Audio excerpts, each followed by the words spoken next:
diodes. Remember that one, Wayne? And it didn't work very well, and he was using aluminum wrapped around the ankles for electrodes. We put the electrodes precisely over the blood paths in the arterial veins, arteries, not veins. I mean, the blood vessel arteries, not the blood vessel veins. And we got about 90% of that energy, which happens to be 4 to 5 milliamperes, into the outside of the skin. And by the time that current, 4 to 5 milliamperes, penetrates the 7 layers between the squamous epithelial, that means the skin and the dandruff, the subcutaneous sebaceous, the superficial fascia lata, adenoisium. You get 50 to 100 microamperes left in the blood, and that is all that's required to eliminate the adversary. You have to put in about 1,000 times more current into the skin before it gets into the blood, but you do not need to take the blood out of the body like is shown in these patents, or put a little device with a battery in it, sew it into your arm with surgery. You don't have to do that. You can put this electricity in your wrists, and I'll show you how later if you want to really see it close up. Yes, ma'am. Hi. Hi. I'm about halfway through a parasite program right now using herbs, and at the very beginning of it, I had a lot of trouble because my lymphatic system got overloaded from all the die-off.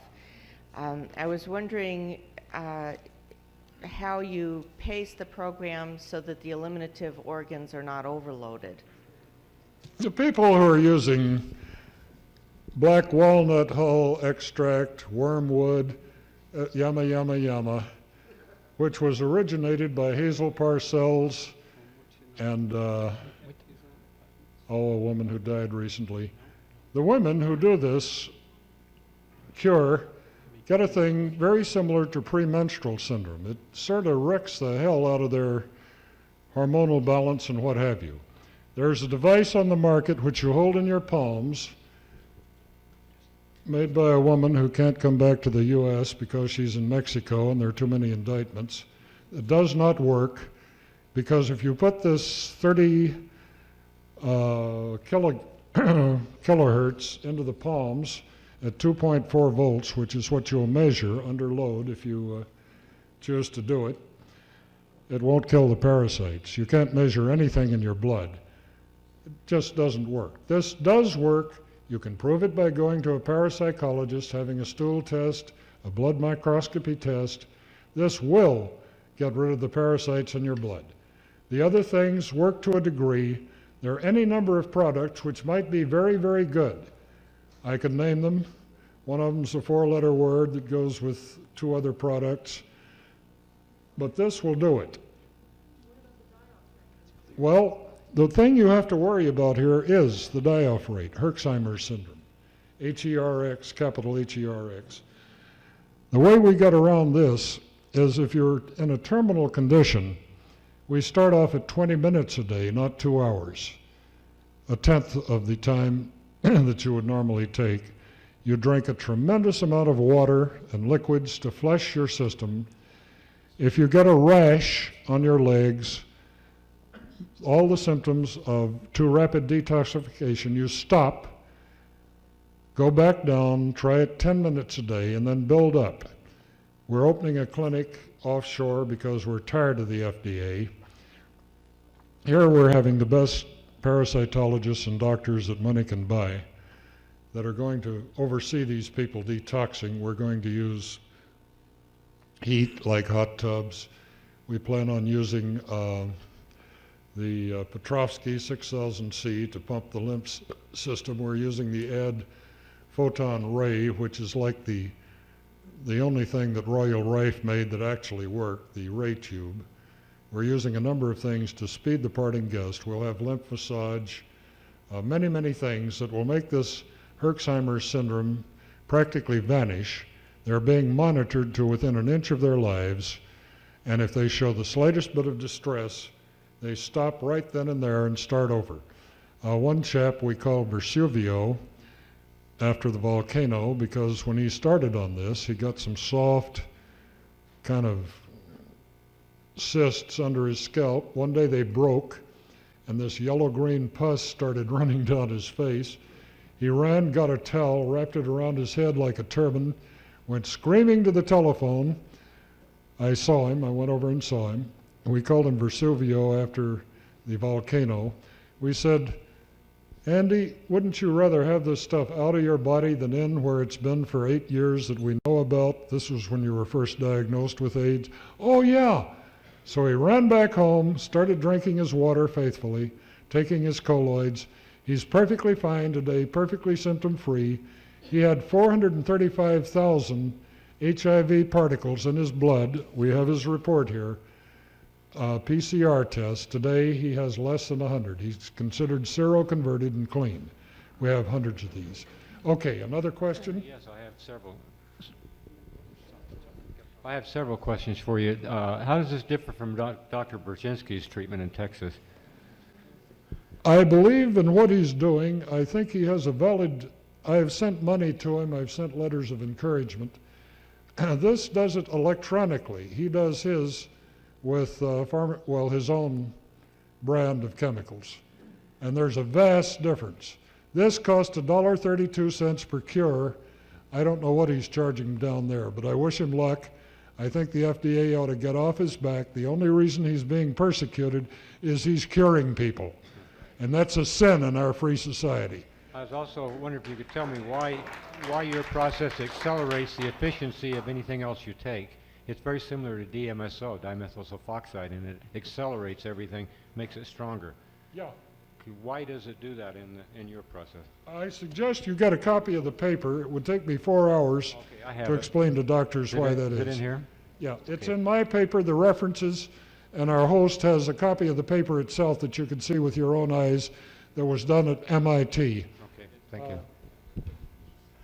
I have a quick question about dentistry. I'm not a dentist, but in the NHF convention, there were several dentists there who were saying that one of the unsolved problems of dentistry was in root canals because the roots are dead and the dentin tubules contain bacteria or pathogens which the normal cleansing procedures do not kill because there is no blood circulation. I was wondering if possibly your magnetic pulsar would tend to kill these. Yes, it does, and I can't specifically answer medical questions because it's a felony in California. They really want to put me in jail, so I believe that theory to be true, hypothetically. Okay? Thank you. Thank you.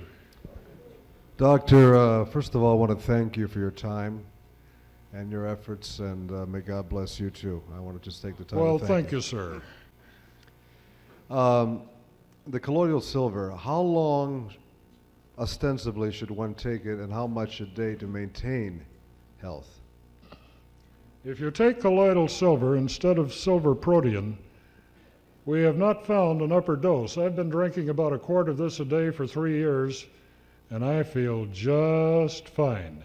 But I don't recommend that you do anything that your intuition doesn't like. I would say take a minimum of 4 ounces of 3 to 5 parts per million of homemade silver colloid without preservatives in the water a day, and this will keep you from any secondary infections, colds, et cetera, et cetera, et cetera.